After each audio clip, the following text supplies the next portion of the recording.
It's Chippy from Ultrabook News, and we've got another unboxing video for you now. You might have watched the Lenovo U300S Ultrabook unboxing video that we had earlier in the week. Today we've got the Dell XPS 13, thanks to techfocus.de, who sent it over just for a couple of days for us because we want to get a quick review done of this.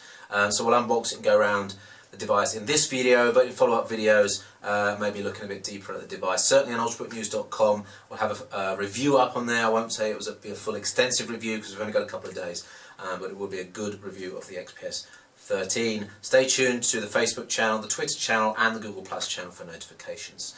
One more thing, on Friday the 11th of May 2012 we're doing a live webcast with 4 Ultrabooks. That'll be the Z830 from Toshiba, the U300S from Lenovo, the XPS 13 from Dell and the Series 5 from Samsung. We're going to be sitting down for a couple of hours. We'll have a live chat session going. You can ask questions. If you're watching this video after the 11th of May, make sure you stay tuned to our channels for notification of the next live session. And have a look for the videos in our YouTube channel because we always take recordings of the live sessions and put them up. Anyway, let's get on with the unboxing of the Dell XPS 13.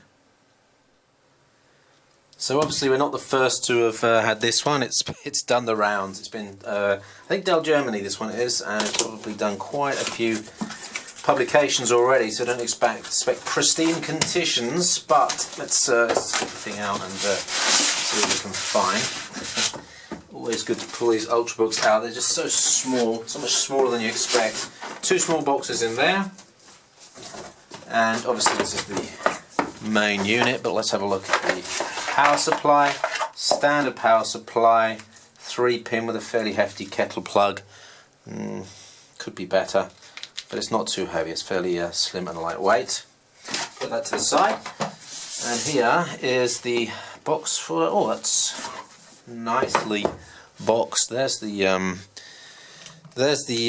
box for the XPS 13. Let's just open that up. Paperwork, and we've got the silver model here. And come on, let's just get that out.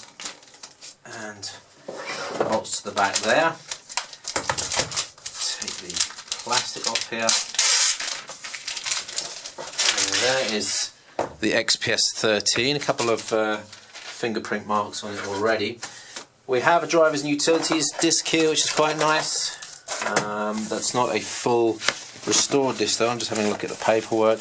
No full restore disc, so obviously there is a restore partition on this, and with 128 gigs of SSD, it takes up quite a bit of space. Nice packaging though.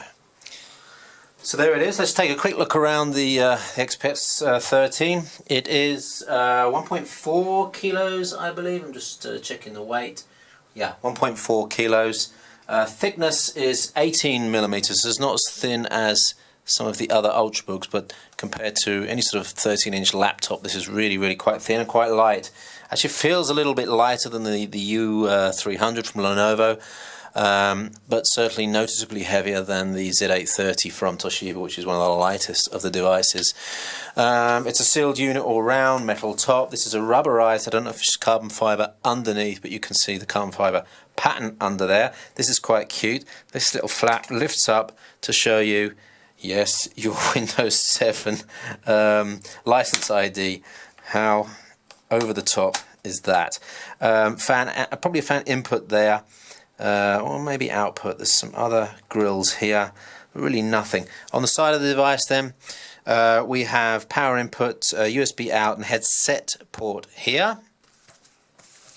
On the other side we've got, turning up the right way, display port, mini display port, and another USB, super speed it says, so it's USB 3, probably a reason, no, is that a power charge? Yeah, that's actually very useful. Tells you how much charge is left in the battery. 4 out of 5 LEDs light up when I press that. That's pretty much it. Where are the speaker outputs? I guess they're inside. So let's just open it up and have a look around the keyboard and the screen. So opening it up then, this got quite a lot of attention at CES. A lot of people were liking the looks of this, and I think one of the reasons is it's got quite a unique keyboard and rubberized finish on the fascia here, and a Gorilla Glass cover on the screen. It's a 13.3 inch, quite thin bezeled actually. You'll see that when I turn it on, and that needs a second before it boots up or what? Okay, I was expecting that to turn on. Yeah, quite a thin bezel there, and of course it is glossy screen.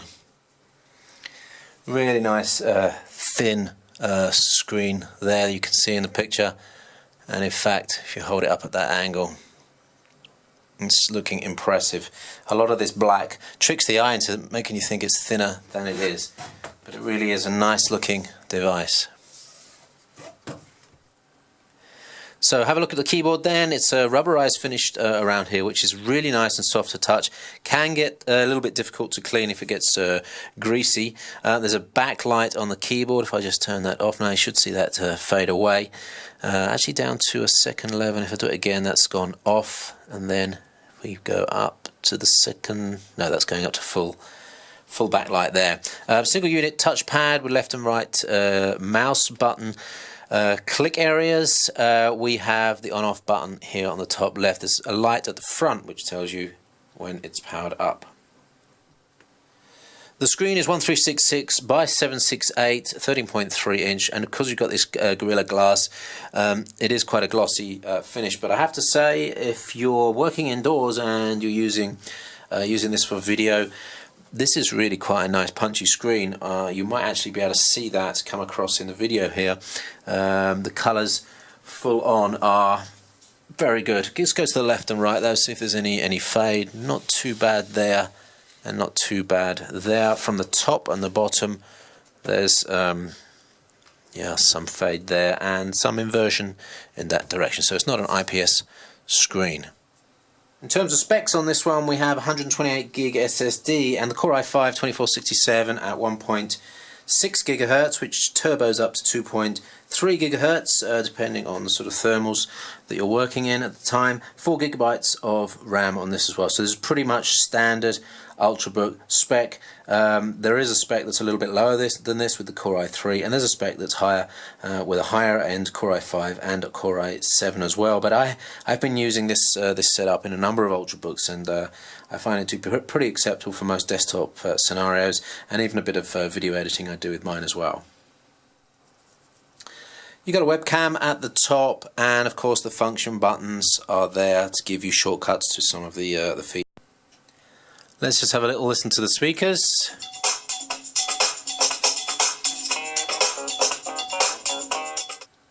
It's a bit difficult to tell where the actual sound's coming from. It looks like it's coming from speaker on the left and a speaker on the right, which is actually pretty good. It sounds pretty wide, loud, and not too bad for a laptop.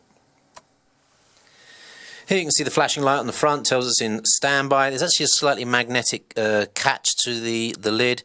It doesn't quite lift up without the bottom lifting, but it's pretty good, and you should have seen that came on pretty much instantly.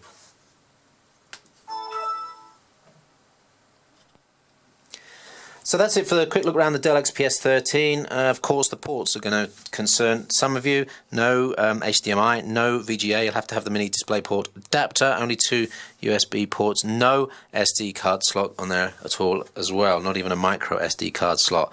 So it's very minimalistic. But for those that are doing stuff cloud-based, Wi-Fi based, Bluetooth based, I think that's not going to be a problem. Glossy screen might be an issue for some of you. Nice to see the backlit keyboard. I do like the feel of the keyboard so far. I've had a couple of tests of the keyboard in previous occasions, and I like the keyboard, but we'll have to see how that works in conjunction with the mouse pad as well.